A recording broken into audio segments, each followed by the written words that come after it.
gravado nos louváveis estúdios da Unigran, direto de Dourados, interior do Mato Grosso do Sul, a cidade que está há 18 meses sem uma procissão. Esse é seu podcast Direito do Mato. Eu sou o Fabrício Brown e estou lutando para quando morrer poder ir para o purgatório. Aqui é o professor Vinícius de Almeida, passando uma dica. Evite fraudes ao CPF, mantenha o score baixo. Aqui é o Givaldo Matos, alegria em estar com o Direito no Mato novamente, vários temas polêmicos, né? E a frase de hoje é: aquilo que tomamos como verdadeiro, verdadeiro ou não, se torna verdadeiro em seus efeitos. Eu sou o professor Fernando Machado e felizes os perseguidos por causa da justiça, porque deles é o reino dos céus. Amém, irmão. Irmãos e irmãs, estamos mais uma vez aqui reunidos, alegres e confiantes na esperança da salvação, e temos hoje a satisfação de receber mais uma vez aqui o nosso amigo, nosso grande mestre, professor Givaldo, que veio aqui atendendo ao nosso pedido, quase que o nosso apelo para que ele voltasse em virtude da repercussão do episódio anterior gravado na sua presença. Então, professor Givaldo, muito obrigado pelo comparecimento mais uma vez aqui no Direito do Mato. Teremos hoje pauta para um episódio, mas pelo que eu notei, já teremos pauta para um próximo episódio em um futuro que esperamos que seja breve, né? Então, professor Givaldo, muito obrigado. Alegria minha estar com vocês. Aquele episódio realmente foi muito gracioso, muita repercussão. E esses temas, essa temática que envolve Estado, religião, liberdade, são temas realmente assim, que precisam de esclarecimentos para serem compreendidos a partir da dimensão jurídica. O senso comum, às vezes, confunde alguns conceitos e eles precisam de esclarecimento, e vocês estão prestando aqui com esse podcast extraordinário, não somente nessa temática da religião, em vários outros temas, estão contribuindo aí para essa conscientização social. Sim, mais uma vez, então, obrigado ao professor Givaldo aqui para ajudar a gente a entender e expandir essa ideia da liberdade religiosa. Também fica aquele agradecimento à Unigran por fornecer o espaço para a gente poder tocar o podcast Direito do Mato, a ajuda sempre única do Paulo. E também fica aquele agradecimento especial para você, ouvinte, que acompanha a gente no Direito do Mato. Também fica aquele convite para conhecer mais o nosso projeto. Depois desse vídeo, acompanha os episódios anteriores e também dá uma olhada lá nas nossas redes sociais. Estamos tanto no Instagram como também no Facebook. E nessa vibe de agradecimento, gostaria de agradecer aos nossos ouvintes, a Jordane, o Estevão e o Jefferson, que compraram e adquiriram nossas canecas essa semana, né? E você também que tem interesse, pode aí entrar em contato conosco pelas redes sociais e ter uma de nossas canecas consigo para melhorar o seu dia, não é? Adquirindo a nossa caneca, você contribui com a obra, né? É isso, com a nossa obra, e ajuda a manter no ar esse grandioso empreendimento, não é? Afinal, quantos são? 72 pessoas envolvidas, Fernando? A nossa equipe, só na equipe técnica, né? São 72 pessoas, mais 22 na redação e os 4 roteiristas-chefes. Impressionante. Não conheço nenhum deles, né? A gente está gerando empregos aí, né? Vamos ter que fazer um IPO na Bolsa de Valores daqui a tempo. Com o problema tanta gente. Que, considerado o nosso faturamento, não dá nem inscrição no MEI. Pelo menos a experiência em tempos de youtubers e despertamento e revelação de novos atores sociais nas mídias, com toda certeza. Nós teremos que recolher o INSS como facultativo ou baixa renda, né? Não, se tem uma coisa que nós estamos ganhando é a experiência pela nossa insistência. Não é? Exato. Então, Fernando. Passando aqui para a nossa primeira notícia do dia. Justiça decide devolver passaporte diplomático de Bispo Edir Macedo. O TRF2 decidiu por unanimidade devolver o passaporte diplomático do Bispo Edir Macedo e da mulher dele, Esther Eunice Rangel Bezerra. A decisão tomada pela 6ª Turma Especializada reformou o posicionamento da primeira instância da Justiça Federal. A Igreja Universal emitiu uma nota oficial para explicar o ocorrido. Os passaportes diplomáticos de Edir e de Esther foram suspensos em fevereiro deste ano, porque depois que uma ação popular de um advogado foi atendida pelo juiz federal da 5ª Vara Federal do Rio de Janeiro. Agora o desembargador, relator do caso, votou pela aceitação da apelação da defesa de Edir Macedo e pela devolução dos documentos.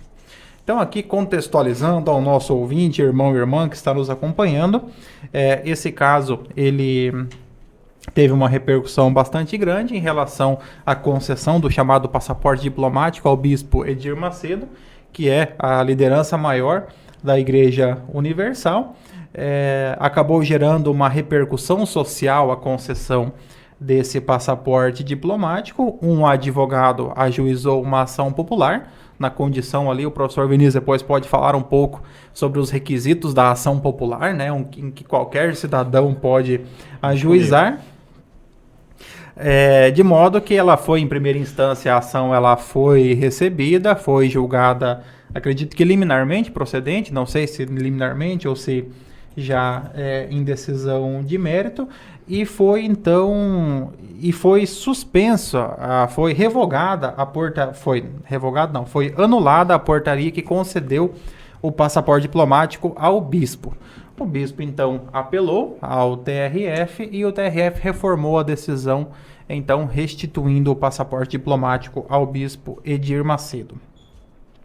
Qual que é o ponto principal que nós poderíamos analisar em relação a essa questão? O nó górgio. Muito além da questão religiosa, aqui é um ato discricionário de competência do Poder Executivo. Então, o presidente da República, ele pode conceder, seja um passaporte diplomático, seja um visto de cortesia para que uma autoridade estrangeira possa ingressar regularmente no Brasil, analisando questões subjetivas, como, por exemplo, a adequação desse ato discricionário na concessão da medida em relação ao passaporte diplomático ou ao visto de cortesia. Por se tratar de um ato discricionário, os atos discricionários, eles não estão sujeitos ao mesmo controle do que os atos vinculados, por exemplo, que devem ser praticados estritamente conforme previsto em lei. No caso do ato discricionário, nós temos o chamado mérito administrativo, que é justamente uma margem de liberdade para a prática do ato, que a lei confere ao gestor público para que o gestor possa atuar dentro daquela margem. Desse modo, em uma análise preliminar, eu concordo aqui com o Tribunal Regional Federal. Por quê? Porque ao presidente da República é lícito que ele conceda para aquelas pessoas que ele julgar que fazem, que teriam que a sua representação ela seria importante para a comunidade brasileira ou mesmo para a República Federativa do Brasil. Da mesma forma que o presidente concedeu para o bispo Edir Macedo, poderia ter concedido para o Renato Aragão, que é embaixador da Unesco no Brasil, né? Então, um passaporte diplomático para o Ronaldinho Gaúcho, para representar aí o esporte brasileiro, ou para qualquer outra personalidade. Quem sabe o Ronaldinho Gaúcho não teria sido preso no Paraguai. Possivelmente, né? Se bem que o Ronaldinho Gaúcho não tem mais o passaporte por conta de uma ação de execução, né?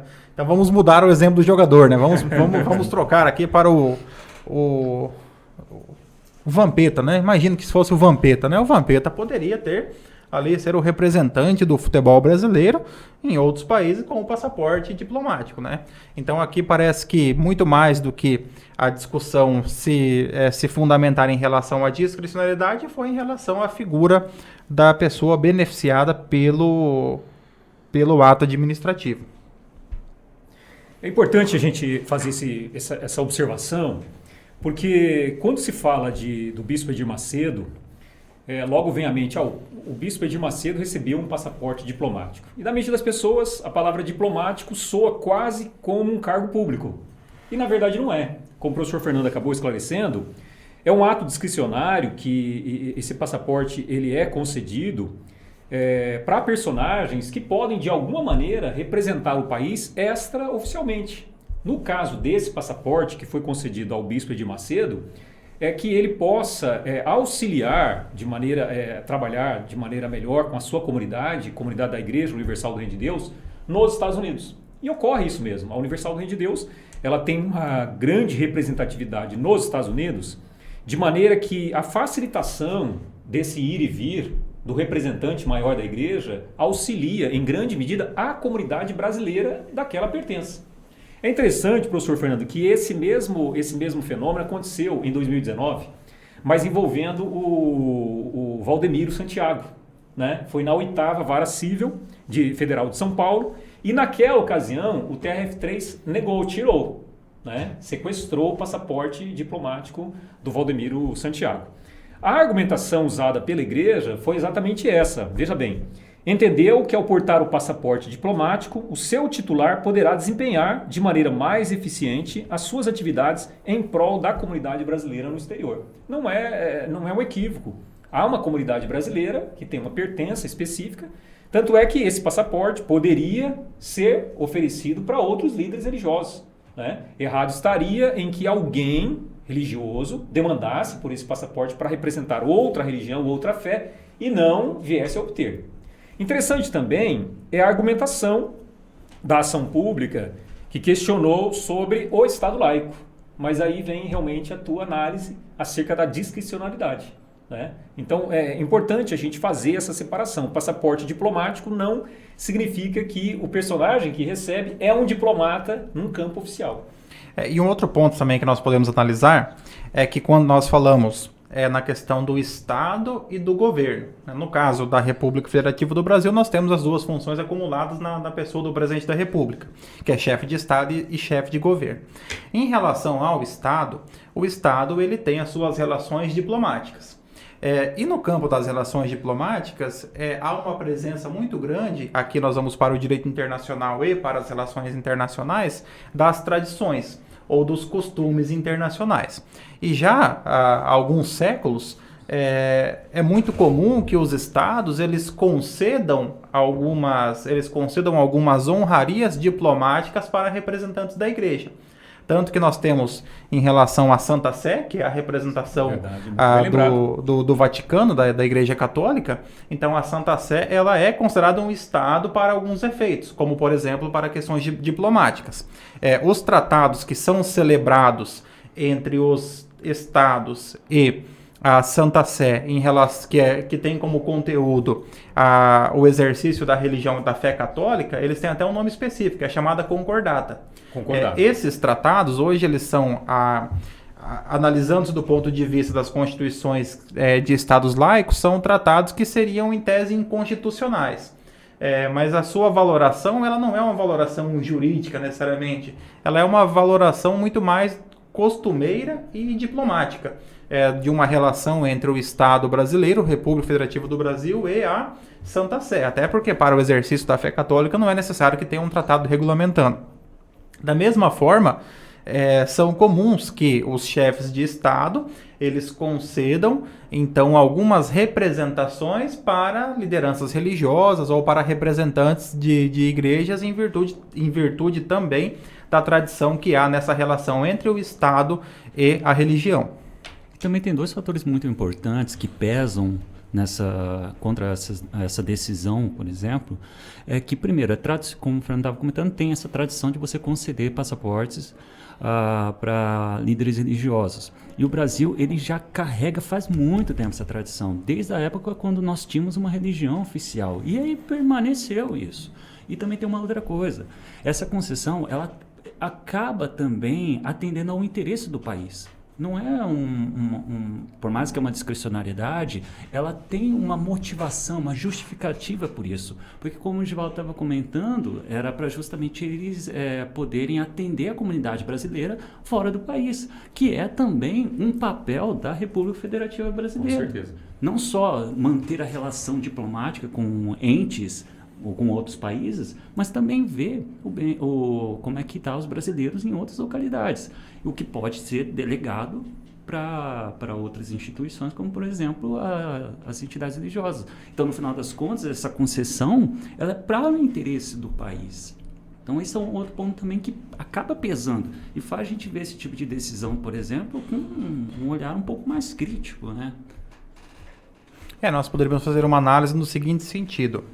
Uma das justificativas é que haveria aí uma violação do chamado Estado laico, porque concedeu para uma denominação religiosa específica.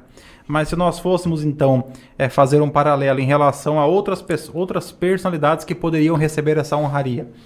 Se fosse, então, um passaporte diplomático concedido a um atleta. Então, por exemplo, um atleta da natação. Então, você poderia dizer que houve uma violação ao atleta do atletismo ou do futebol. Ou se fosse concedido para um músico da MPB.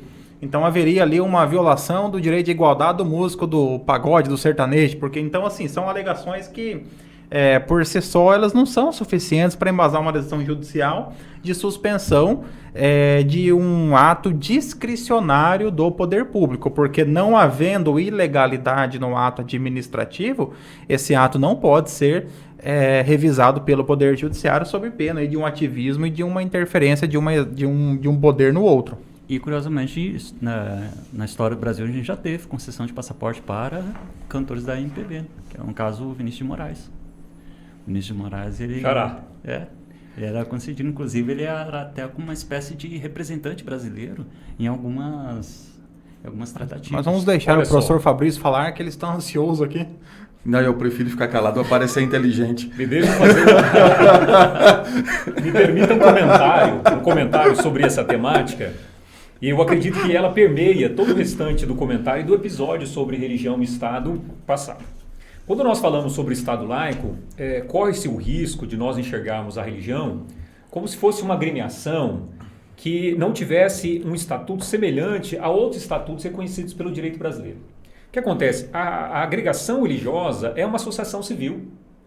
E quando nós olhamos para a religião como associação civil, ela tem toda a dignidade, tem todo o mérito, ela se enquadra dentro de uma associação civil que será também tratada pelo Estado como associação civil.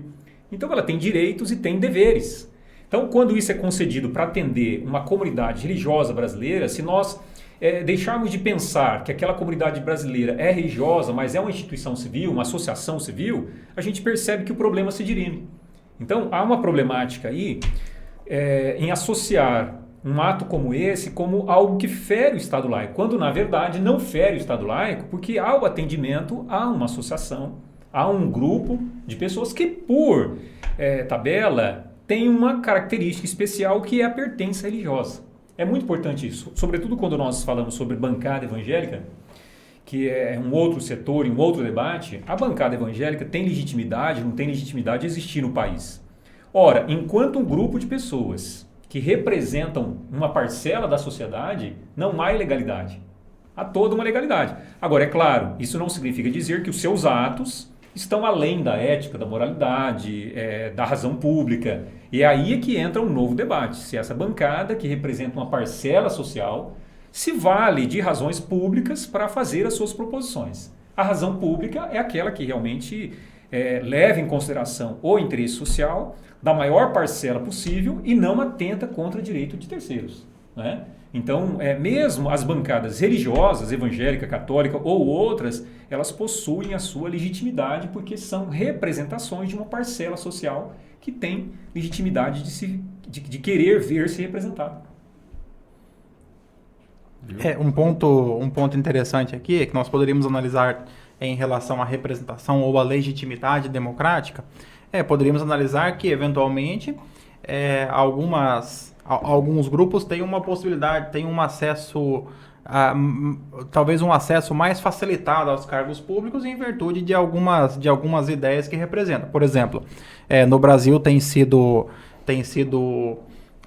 um mote político muito eficiente as ideias de defesa da família, dos valores tradicionais. Então, determinadas bancadas se valem desses valores e com eles são eleitos para representar um grupo que pensa dessa forma.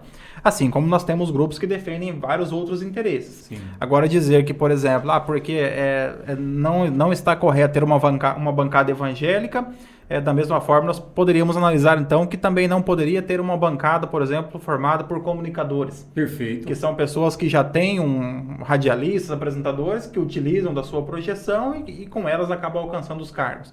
Então são questões assim que elas, pelo menos na minha visão, não poderiam ser utilizadas aqui em uma decisão judicial que analisasse a legalidade de um ato administrativo, porque não há ilegalidade nessa concessão. Veja, Fernando, que nós tivemos uma decisão recente que envolveu uma ação do Ministério Público contra uma mãe que estava num processo de iniciar a filha numa religião afro-brasileira, no candomblé. Então a gente vê aí o efeito reverso, né? A criança, ela estava num processo de iniciação e nesse processo de iniciação implica-se, existe um ritual que procede a alguns cortes que foram entendidos, foram tomados, interpretados como lesão corporal. Então estaria havendo ali um atentado contra a criança. Mas veja, atos análogos a este acontecem também em outras tradições, como é o caso do judaísmo, que procede à circuncisão. Então aí a gente vê o perigo de uma decisão estar circunstanciada a uma tradição religiosa e não perceber que outras instituições escapam daquela mesma decisão ou daquele mesmo olhar. Então o Estado laico vai significar o quê? Não um Estado que não prestigia a religião aonde ela tem o seu mérito, a sua dignidade. Por quê? Porque os grupos religiosos são grupos sociais. E esse grupo social da religião, ele é caracterizado pela identidade religiosa. Mas é quase um acidente essa identidade religiosa. Para o Estado, deve ser interpretado como um grupo social. É um grupo social.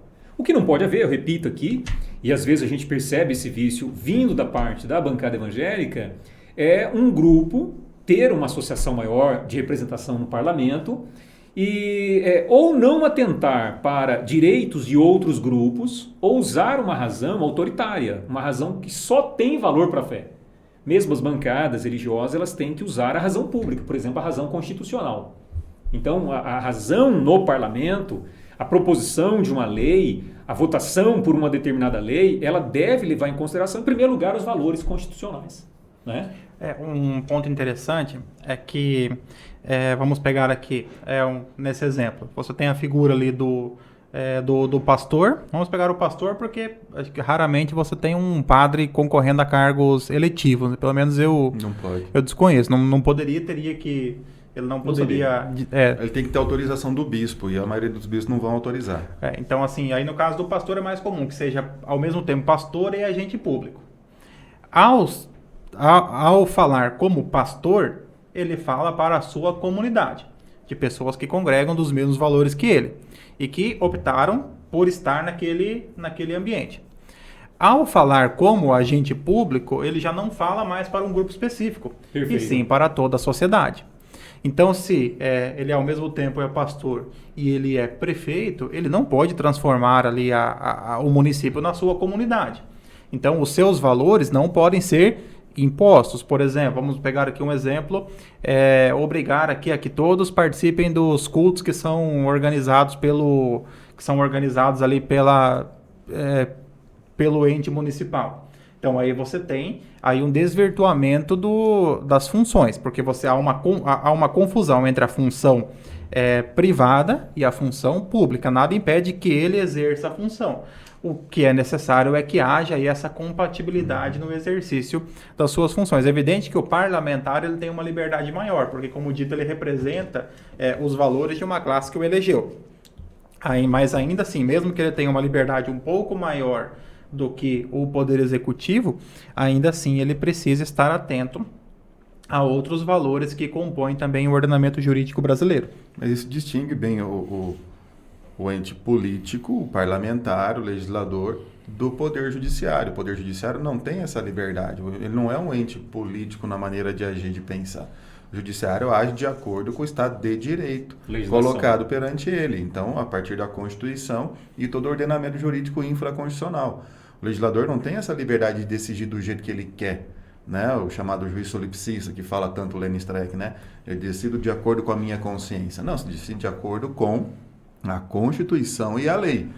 E aí o problema é quando o juiz ele não concorda com aquilo pela consciência, ele dá um jeito, né, de, dentro da interpretação da lei, alcançar aquilo que ele quer. Há um abuso ali no livre convencimento motivado, né? Então ele acaba motivando, dizendo, eu decido dessa forma, mas eu decido conforme aquilo que eu penso.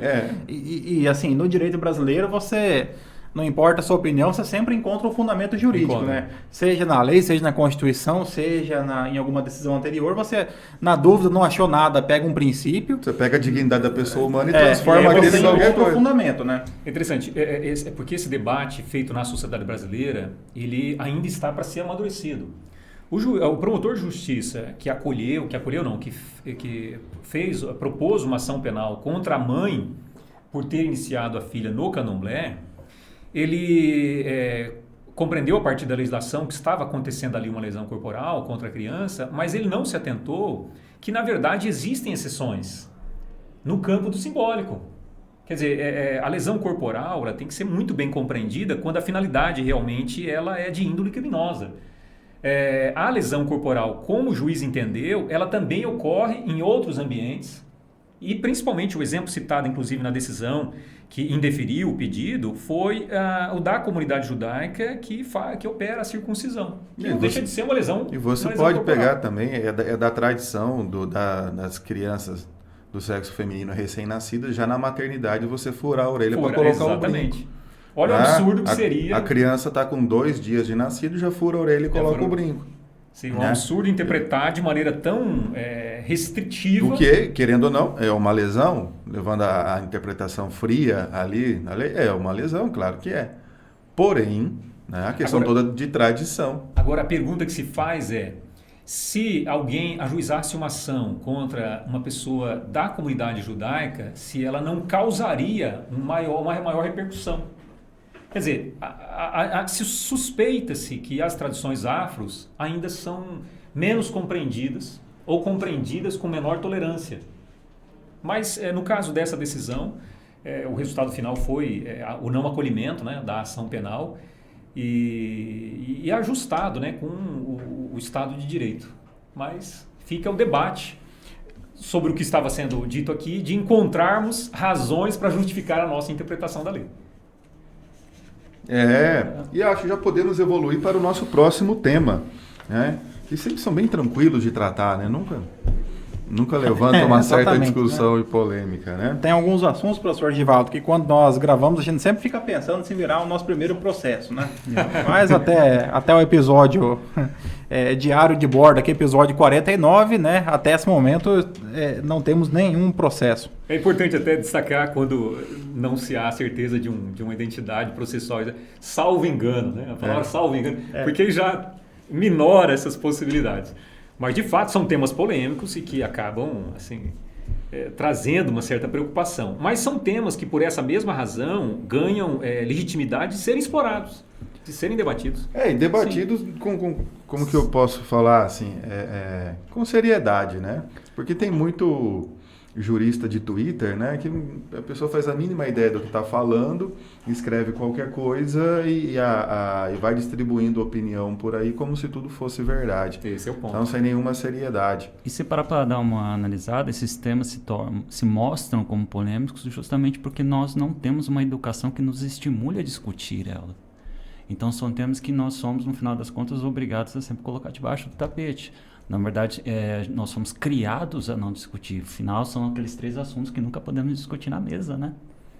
Rapaz, aqui o Paulo Freire agora, onde quer que ele esteja aqui, né? Achamos um... Mas vamos lá, vamos para a próxima notícia então. Vamos continuar essa polêmica, né? Aqui vou tentar resumir aqui, porque a gente não imprimiu a notícia, colocou um monte de questão. Aqui. Tem 2 processos. Sim, a questão aqui envolve que a notícia seria assim: contra a vontade dos pais, testemunha de Jeová, juíza autoriza transfusão de sangue em Goiânia. A questão envolve necessariamente aqui a visão, né, de acordo com a fé das testemunhas de Jeová, que eles não aceitam de nenhuma forma a doação de sangue, de órgãos, de medula, nada que não seja do corpo deles, não pode ter. Eles aceitam medicamentos, mas não doação de sangue, nenhum tipo disso que eu não sei a fundamentação. Sei que eles não aceitam. E de acordo com a fé. Há um texto bíblico no Pentateuco que se lê que a vida da alma está no sangue. É como se você identificasse a biologia com a parte psíquica do ser humano. Então há uma identificação, não há essa estratificação como nós a partir da biologia, aprendemos a fazer, né? Corpo e psique, há um amálgama aí, né? Mas é um amálgama diferente da compreensão da fé Testemunho de Jeová. Então, em respeito a uma interpretação específica desse preceito do Pentateuco, a vida da alma está no sangue, é que se entende que você não pode fazer uma transfusão de almas ou uma comunicação entre identidades. De certa maneira, sem levar aqui em consideração a hermenêutica do texto, porque quando a gente vai para a hermenêutica é a interpretação do texto, a gente percebe que hermenêutica é um instrumental também como acontece no judiciário. Nós encontramos razões para justificar, para traduzir em lógico, em racional ou em doutrinário a nossa convicção. Então, há a compreensão nas Testemunhas de Jeová de que se trata de um preceito que não poderia ser rompido. E aí você veja, uma pessoa ela passa pela necessidade do sangue como alguém não da fé Testemunho de Jeová compreende. Mas ele entende que eu não posso receber sangue, que ele não pode receber sangue. Então acaba demandando, por vezes, no judiciário, em prol dos seus filhos, e aí é que entra o debate, porque de um lado nós temos aí o dever da compreensão da fé, do limite da fé, ou do direito do fiel de ser respeitado na sua convicção, e de outro lado, nessa notícia específica, nós temos uma criança que pelo direito brasileiro ainda não é totalmente capaz. E uma vez que nem todos os hospitais possuem mecanismos para outros procedimentos que não a transfusão de sangue, é que entra o debate jurídico. E no caso da criança. E aqui nós podemos colocar mais um complicador nessa questão. Há também a responsabilidade do médico. Perfeito. O qual ele não vai se sentir confortável em verificar que há um tratamento baseado na transfusão do sangue em relação à criança. Com a negativa dos pais, o médico simplesmente deixar a criança perecer, né? Deixar a criança vir a óbito sem que ele tome nenhuma providência, o qual ele ainda, não obstante aqui algum dever moral, algum dever ético, ele poderá temer uma responsabilidade administrativa ou até criminal em relação à omissão de socorro ou ao não atendimento. Então, são assim, vamos pegar só de princípios constitucionais ali, né? Você tem a preservação da liberdade de culto da pessoa, da liberdade religiosa dela e também o direito à vida. O direito à vida. Está tudo ali no artigo 5º da Constituição, tudo ali junto. Nos atores envolvidos, quando você pega uma pessoa capaz, lúcida, ciente das consequências da decisão que ela está tomando, ela poderia optar então por não receber a transfusão de sangue e correr o risco das consequências de não fazer esse tratamento médico. Até o próprio Código Civil fala que ninguém pode ser obrigado a se colocar perante um tratamento que pode trazer risco a ele, pode ser forçado a fazer isso. Então seria os atos de disposição do próprio corpo, né? Ele pode recusar isso. De outra sorte, quando você tenha um incapaz, e nesse caso, uma criança, dependendo da idade, é absolutamente incapaz até os 16 anos. Então, ela não pode, por si só, manifestar essa vontade. E os pais teriam essa liberdade de suprimir a vontade dela de querer, se colocar esse risco, que uma das consequências pode ser a morte. A transfusão de sangue pode evitar uma morte ou pode só amenizar o tratamento ou não, daí a questão é médica. Então, os pais que são os representantes perante a lei, né, a lei dá a representação dos pais, eles têm o poder familiar, tem essa questão de considerar, a liberdade religiosa dela vai, né, e é realmente dela. Essa decisão em Goiânia, da 15ª Vara Civil lá de Goiânia, não é a primeira no Brasil, né? Já há diversas assim. Teve uma em Curitiba, no Paraná, que com a maioridade depois a menina chegou a processar daí o hospital, né? E perdeu, né? Porque o hospital, ela chegou lá, era criança, todo o hospital não ouviu os pais, fez a transfusão, salvou a vida. E daí depois ela entrou com a ação contra o hospital. Do lado aqui, o argumento do lado daqueles por exemplo, daqueles que professam a fé, eles vão dizer assim, né? Mesmo que se autorize a transfusão de sangue, essa pessoa sofrerá uma morte espiritual, o que na visão deles é muito pior do que a morte física, né? Então a pessoa ela pode ser colocada num ostracismo em relação à sua comunidade, ela pode... nós não conseguimos dimensionar quais são os efeitos que a transfusão de sangue terá na pessoa que acredita. Porque para nós, por exemplo, eu não sou testemunho de Jeová. Aqui ninguém é testemunho de Jeová, né? Então nós não temos condições de entender ou de compreender adequadamente aquilo que vai sentir a pessoa testemunho de Jeová ao ser submetida de forma... ao ser submetido a uma transfusão de sangue contra a sua vontade. Porque no caso do menor, ele não consegue expressar a sua vontade. Então, do outro lado, temos esse argumento. Aí você estaria salvando a vida física da pessoa, mas condenando ela à morte espiritual perante o seu grupo, que é o grupo no qual ela nasceu, ela vive, onde ela se sente, onde ela tem o seu sentimento de pertencimento, né? Então são questões muito difíceis. Eu confesso que se fosse o juiz, eu também concederia o direito à transfusão de sangue. Olha só, nós temos aqui, mas nós temos algumas analogias que nos permitem nos aproximarmos de um paciente da comunidade Testemunho de Jeová e compreender as suas razões. Como você citou, a questão do ostracismo.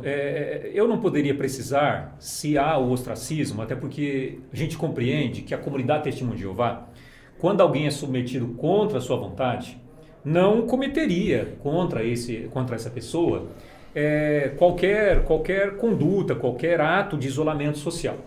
Mas, de qualquer maneira, a comunidade cristã, ela trabalha desde as tradições mais antigas, as suas memórias, aquelas lendas, aquelas histórias, aquelas narrativas sobre morrer pela fé. É quando alguém é exposto à morte, se manter a fé, ou então sobrevive se negar a fé. Então se trata de uma convicção que dá razão, que dá sentido para a vida tão profundamente arraigado, que se uma pessoa for exposta à violação dessa convicção, ela mesma perde o brilho, o sentido, deixa de fazer sentido, né? A comunidade nós não poderíamos precisar. Eu acredito que há uma compreensão, porque seria típico, a comunidade religiosa ela é acolhedora, né? Então a comunidade não iria punir a pessoa duas vezes, quer dizer, ela já teve a vontade dela desrespeitada a partir de um procedimento que ela não aceitava, né? E depois ela vai ser punida pela coletividade? Eu imagino que não. Mas ela precisa deixar muito claro, para que a comunidade possa compreendê-la também, de que não foi um ato da sua vontade. Há uma frase atribuída ao Rubem Alves, e eu acredito que, na verdade, antes do Rubem Alves, que diz que aquilo pelo qual vale a pena viver deveria ser aquilo pelo qual valeria a pena morrer. Que é exatamente o sentido da vida. Preservação da fé. Agora, veja bem, professor Fernando e professor Fabrício, existe um outro momento, um outro conflito pendente aqui, e é onde envolve os médicos. E no caso de uma pessoa que entra num estado de necessidade de transfusão de sangue em estado de inconsciência, qual é a responsabilidade do médico?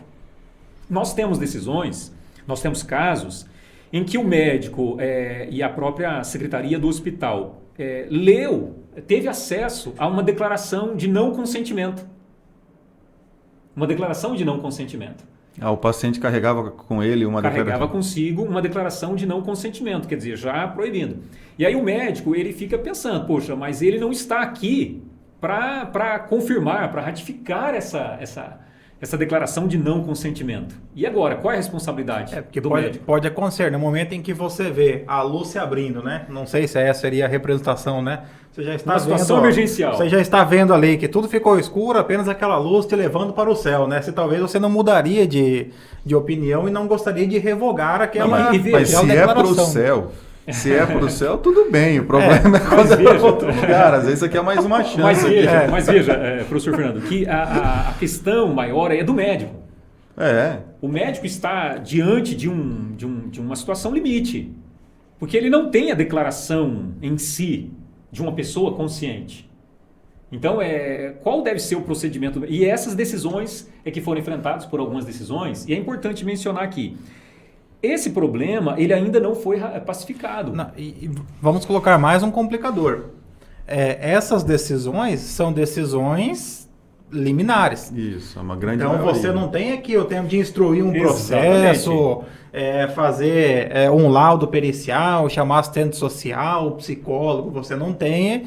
Então é uma questão de que a ação é protocolada, que eu acredito que pelo próprio hospital, os grandes hospitais já têm ali, distribuiu a ação hoje à tarde, já tem que ser decidido no plantão, amanhã já tem que, no máximo, já tem que estar com a decisão, porque é algo urgente, né? A questão médica você tem questões de urgência e de emergência. Urgência é aquilo que você tem que fazer agora, o paciente está morrendo. Imediatamente. Você não tem a possibilidade nem de ligar para o diretor clínico do hospital e perguntar a opinião dele, Comitê se de faz ética, ou não. né? Você tem que fazer, o paciente vai morrer. Então o médico ele vai naquele, o paciente está inconsciente, está entrando em estado de choque, perdeu muito sangue num acidente. O médico vai falar, vamos colocar sangue aqui, pronto, ele não vai nem perguntar que fé que a pessoa professa, etc. e tal. No máximo, qual é o tipo sanguíneo? É isso que interessa. De urgência, não há possibilidade. Há outras questões de emergência, digamos, uma apendicite, alguma coisa que tem que fazer, é necessário, senão o paciente vai entrar em crise, vai ter uma infecção, alguma coisa, mas dá tempo de perguntar para o diretor clínico, dá tempo de se cercar de algumas garantias nesse sentido. E há outros que tem. Então, dependendo do caso, o médico vai fazer, ele não vai nem perguntar. E depois disso daí surgiu o problema. A pessoa recebeu o sangue, ficou sabendo depois, tal, e processo médico, o hospital e e esse tudo tipo mais. de processos existem. Existem, sim. Tanto que nós já temos decisões de jurisprudência. Agora, é interessante que esse tema envolvendo o adulto inconsciente está pendente no STF. Já foi reconhecido como de repercussão geral e ainda será dirimido pelo STF. E é uma problemática razoável. É uma problemática razoável, porque a pessoa que eventualmente necessitou, quer dizer, esteve numa situação de necessidade da transfusão de sangue e recebeu a transfusão de sangue sem a sua anuência, ela se sente violada. Ela se sente violada. Né? É como alguém que fosse obrigada a fazer uma confissão de fé mentirosa. Então, a violação da consciência e o Ocidente, ele trabalha muito com esse valor da liberdade de expressão, né? Da autonomia do paciente. Então, o STF vai ter aqui realmente uma problemática das maiores, que com certeza vai sobrar analogia para outros processos análogos, né? O julgamento sobre a liberdade de consciência preventivamente manifesta. Sim, ele teria que, então, carregar um cartão, né, igual Mas o diabético isso, carrega, né? já. Ele carregar um cartão, né, falando ali, né? Não aceito e etc. e tudo. E aí a validade dessa declaração, né? A validade dessa declaração. A validade é interessante, tem que renovar todo ano, né? Tem que pegar lá, Porque né? Tem que ser agente seria, capaz, objeto lícito possível. Seria determinado. interessante. Mas essa questão da renovação, não sei se sou cômico ou não, mas ela deveria até mesmo ser aventada. Não, mas porque se vamos pensar, tem que pensar em todos os aspectos. Porque eu posso ter uma declaração dessa de 10 anos atrás. Pode ser que em algum momento eu tenha mudado de opinião. Ou pode ser que... Diante de um apelo, diante de uma... Ou pode ser que diante ali da luz que vem do alto, ou abre uma porta e começa a esquentar ali, se você olha para baixo. Aí pode ser que você mude de opinião. E como é que você vai garantir que aquele documento permanece ainda mantém os requisitos do... E a emissão disso, como é que vai ser? A pessoa vai fazer de próprio punho, vai reconhecer a assinatura no cartório, vai comparar com o RG ali. Então também é para o médico ter a segurança, né? Porque tem que pensar no profissional da medicina, ele precisa de uma segurança. Eu não coloquei porque ia ter testemunho de roubar, mas ele falou, nesse papel que você confiou, isso aqui não tem validade nenhuma. Então o que vai dar a validade para o médico? Eu confesso que se abrisse um alçapão, eu ia querer voltar para tentar, nos acréscimos ali. Essa questão da declaração de última vontade é interessante que ela é muito comum nos Estados Unidos. Não referente à fé testemunho de Jeová, mas em relação àquelas pessoas que antecipando, prevendo a possibilidade de estarem numa situação de dependência de aparelhos entre a vida e a morte e serem mantidos por aparelhos, já criam uma declaração de última vontade, dizendo, olha, eu não quero ser mantido por aparelhagem. O testamento vital, né? Você deixa bem claro ali, tô doente, é uma doença degenerativa e etc e tal, então eu quero morrer da doença, não quero ficar sendo mantido artificialmente vivo, né? Que seria a ortotanásia, né? A boa morte, assim, não prolongar o processo de morte. Então, essa declaração de vontade, ela tem várias possibilidades. E qual é o valor dela? Então, é um questionamento ainda nos Estados Unidos que não é pacificado. A gente pensa aqui em algo análogo, mas no Brasil não foi dirimido. Então, o médico ainda assim está diante de um impasse jurídico. É porque é perigoso. Da mesma maneira, se ele recusar, por exemplo, não, eu vou aceitar isso aqui e não vou fazer. Aí vem a família e entra com uma ação contra ele por omissão de socorro. Perfeito. E etc. Esse é o problema. Então, é muito complicado para o profissional da medicina.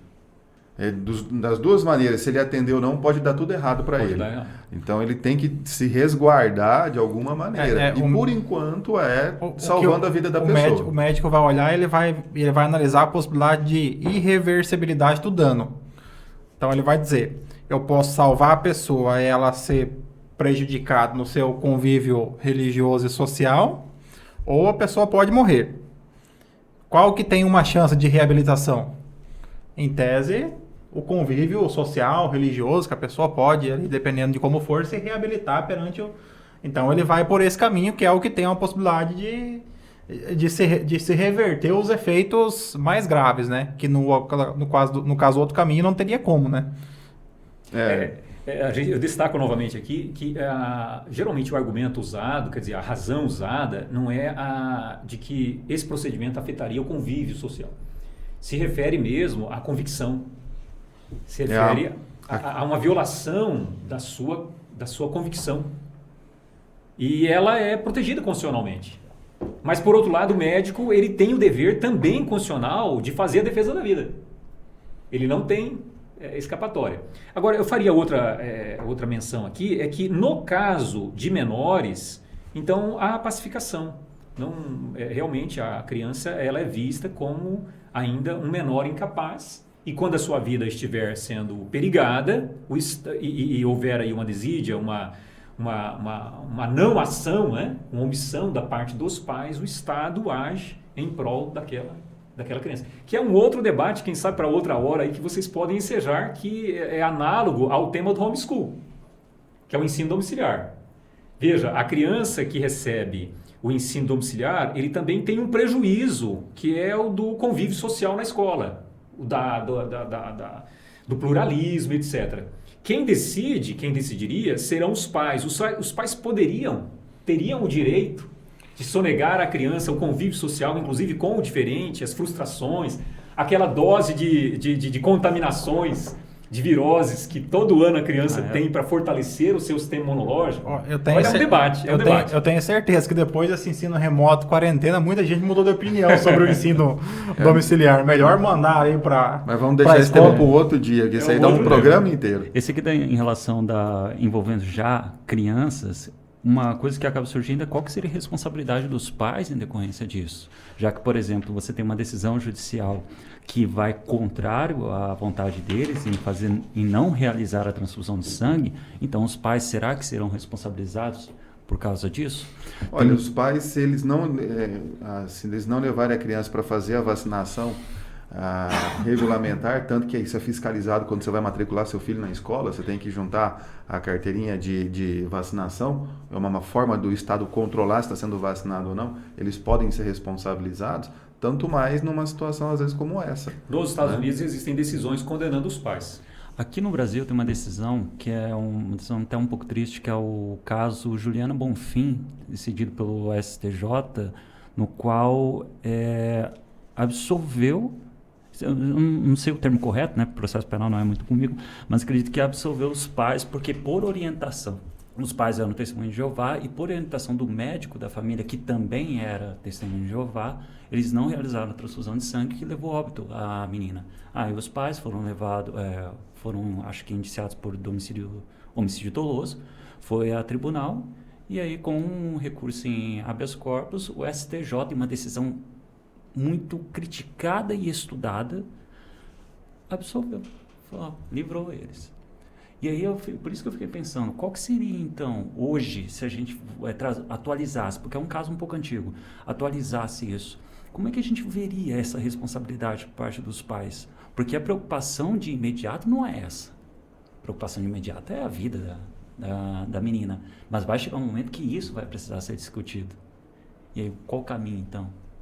Até porque se não houver uma responsabilização dos pais, é como se houvesse autorização para sonegação do procedimento médico, mesmo envolvendo crianças.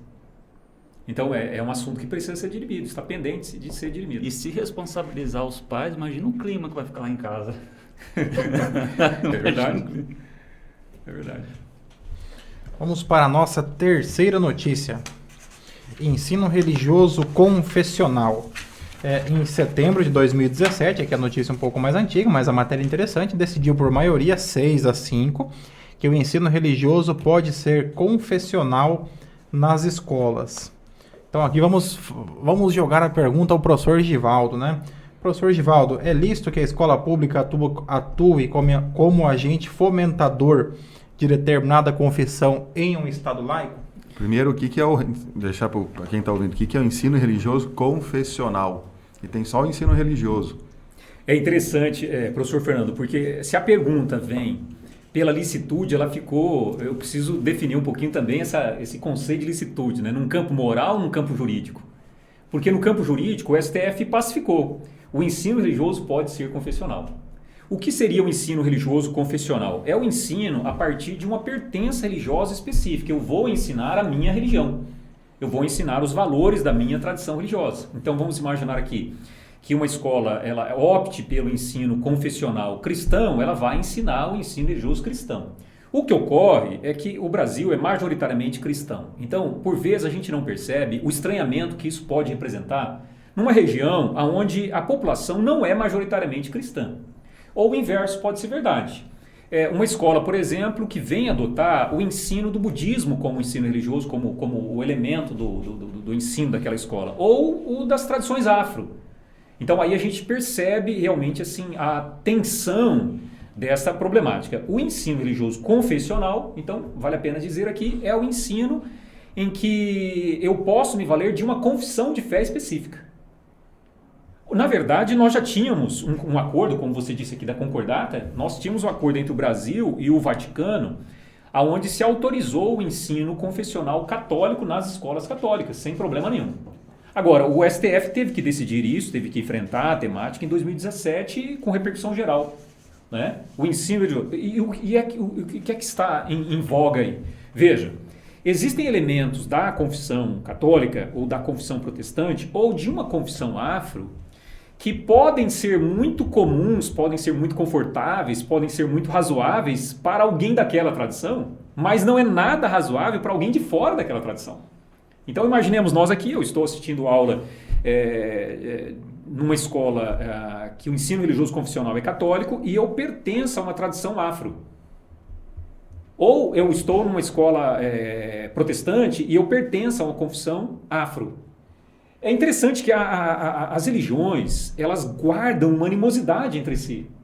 Por vezes, ser religioso de outra pertença é estar realmente aí condenado minimamente ao ostracismo, né? E quando vai um pouco além, né, a ideia da condenação na eternidade, no inferno, numa punição ininterrupta. A danação. Isso para alguém que pertence àquela comunidade, falar, você vai ser danado, né? Vai sofrer o dano pela eternidade. Isso é música dentro da comunidade.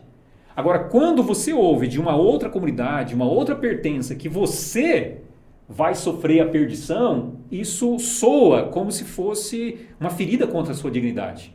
Eu não sou uma pessoa boa, pelo menos por essa ótica. A minha dignidade não é reconhecida.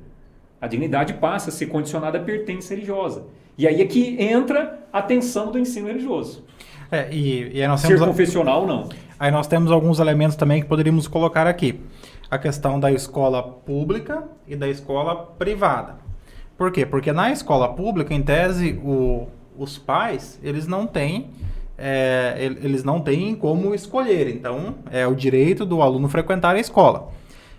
Tanto que é muito comum que as vagas elas sejam distribuídas de acordo com critério geográfico. Então, se você mora em determinado bairro, você vai estudar naquela escola.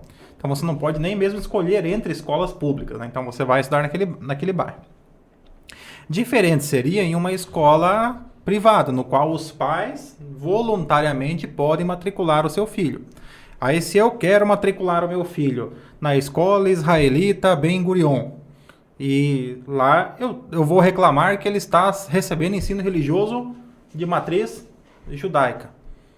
Então fica algo... Eu acho que a questão aqui, quando do ensino religioso confessional, de você poder reclamar ou não disso, se a escola é bem clara quanto a fé que ela professa e que dentro da metodologia de ensino é ensinado também o ensino religioso e os valores daquela fé, então os pais, na hora de matricular a criança, têm que decidir. Sim, há uma autonomia. Vou matricular aqui? Aqui nós temos escolas de adoração católicas, outras são adventistas, presbiterianas, e você pode fazer a opção de matricular, só que eles são bem claros.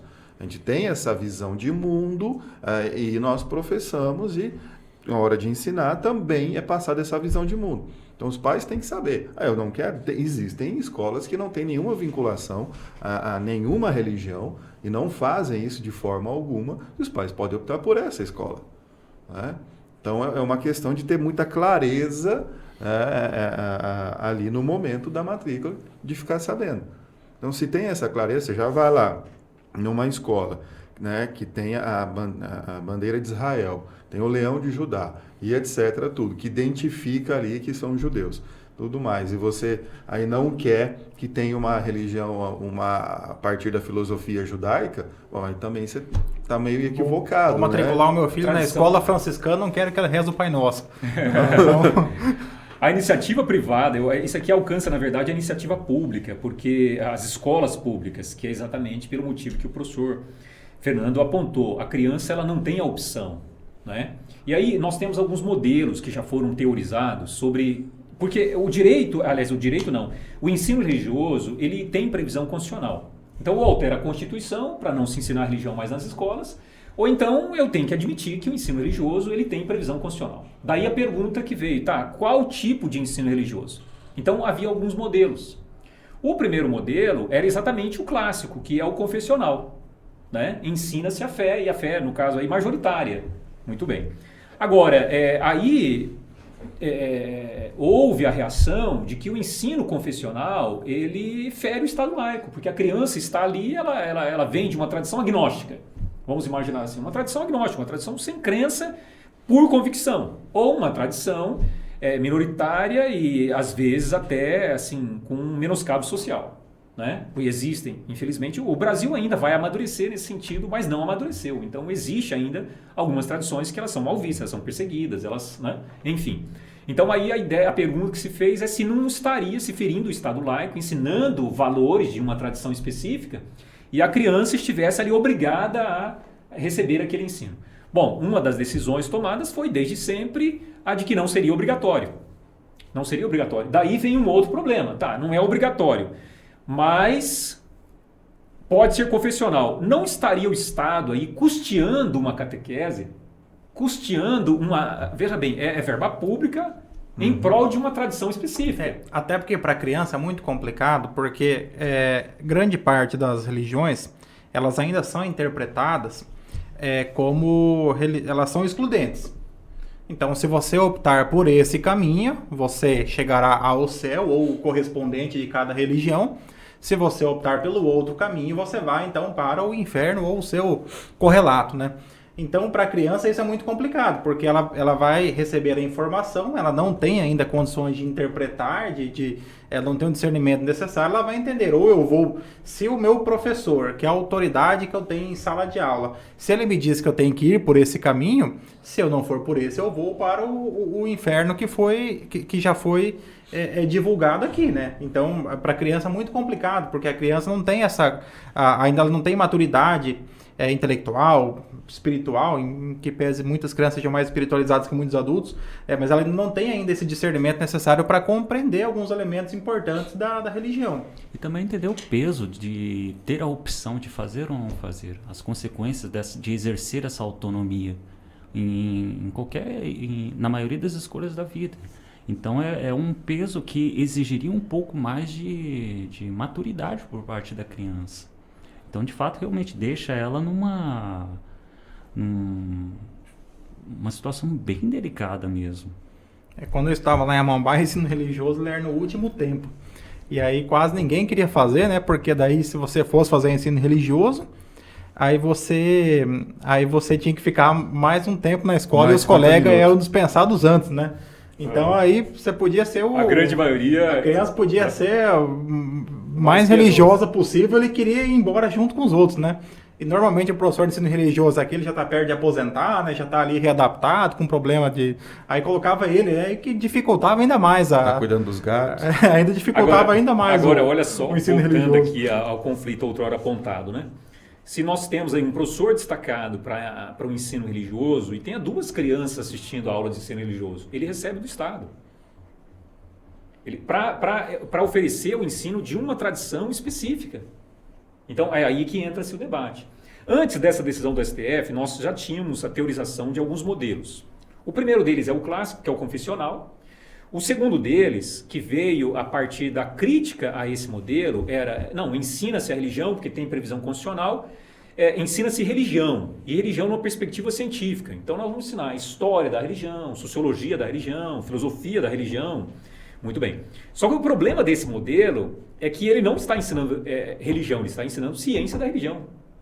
E que esse tipo de ensino, em que pese o seu valor, e é muitíssimo grande o seu valor, ele pode resultar no oposto do interesse, às vezes, dos pais, da escola, em que ele seja oferecido. Por quê? Porque pensar a religião numa perspectiva histórica, ou filosófica, ou sociológica, antropológica, e a partir das outras ciências, tem um poder altamente flexibilizador e relativizador dos valores comunitários. Se você chega para criança que vem de uma família católica, fala, aqui na Inquisição, a Igreja Católica matava as pessoas, o aluno fala, nunca mais eu vou na missa, né? Vai que faz de novo, né? Para uma criança de 6 anos, né? É difícil você ensinar história da religião, é difícil ensinar sociologia da religião, a religião como um elemento utilizado pelo Estado para a opressão.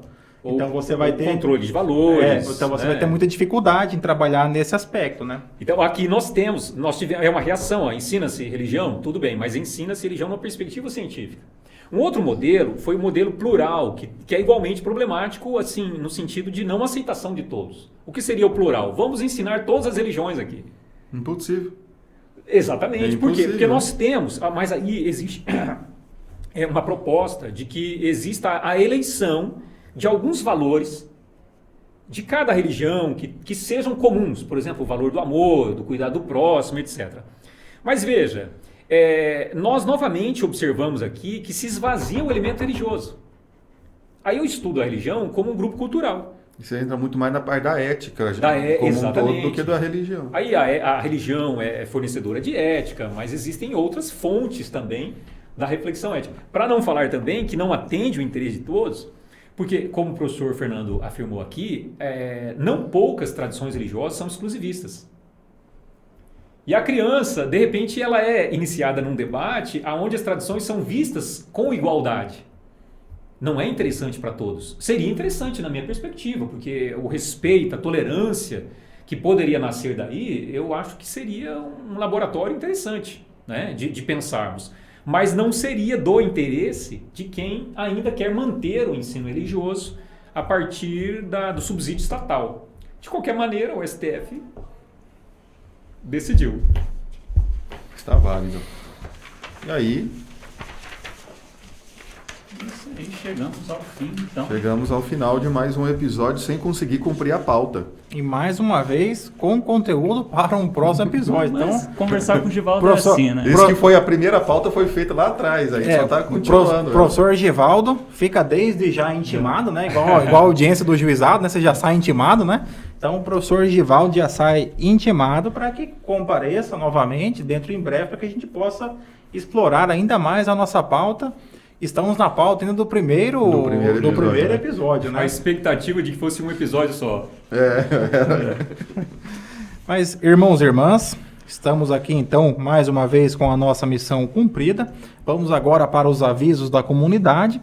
Então, agradecemos aqui ao professor Givaldo pela presença, pela conversa, na presença do professor Givaldo, como é de costume, não apenas aqui no podcast, mas nos corredores aqui da faculdade, quando se conversa com o professor Givaldo, é sempre uma oportunidade de ganhar conhecimento, de ter acesso a todo esse conteúdo que o professor Givaldo tem em virtude de anos e anos de estudo. Então, professor Givaldo, agradecemos mais uma vez aqui por compartilhar o seu conhecimento conosco. Fica aqui o nosso agradecimento também à Unigran, nosso agradecimento ao Paulo, que é o supervisor dessa equipe com 89 pessoas, que toma conta aqui da produção técnica do podcast Direito do Mato, e o nosso agradecimento a você, irmão e irmã, que nos acompanha, que nos ouve, que está sempre acompanhando o nosso projeto Direito do Mato. E se você estiver acompanhando esse episódio no nosso canal do YouTube, a gente espera que você já tenha deixado o like aí pra gente, para ajudar o YouTube a divulgar mais o nosso canal. E também fica aquele convite para você ver os episódios anteriores e acompanhar a gente lá nas redes sociais. Fica à vontade em comentar, curtir e compartilhar o projeto Direito do Mato. Bom, eu quero agradecer aqui a oportunidade de estar com vocês. Na verdade, estou entre notáveis, brilhantes. Direito do Mato, que tem se consagrado como um ponto necessário de reflexão. Sempre que sai a cada episódio já é necessário olhar a abordagem, porque tem esse caráter de pluralismo, de respeito e de, principalmente, como o professor Fabrício já havia assinalado, sair do senso comum e ir para a questão técnica, a questão jurídica. Então, obrigado aí pelo privilégio de estar entre vocês. Essa temática da religião nunca se esgota. E, por óbvio, ela também não agrada a todos, em todos os posicionamentos, mas é exatamente esse o ensejo de um debate sobre a religião. É furar a bolha, criar espaços em que se perceba que existem outras possibilidades de refletir sobre temas tão polêmicos como esse. É isso aí. Para você, muito obrigado, professor Givaldo, e para você, trabalhador da Vinha do Senhor, que quer fazer parte da nossa agremiação, que não é religiosa, adquira a nossa caneca Direito do Mato e contribua com este projeto, que é um abençoado projeto. Então, tenham todos uma ótima semana, um grande abraço, sejam felizes.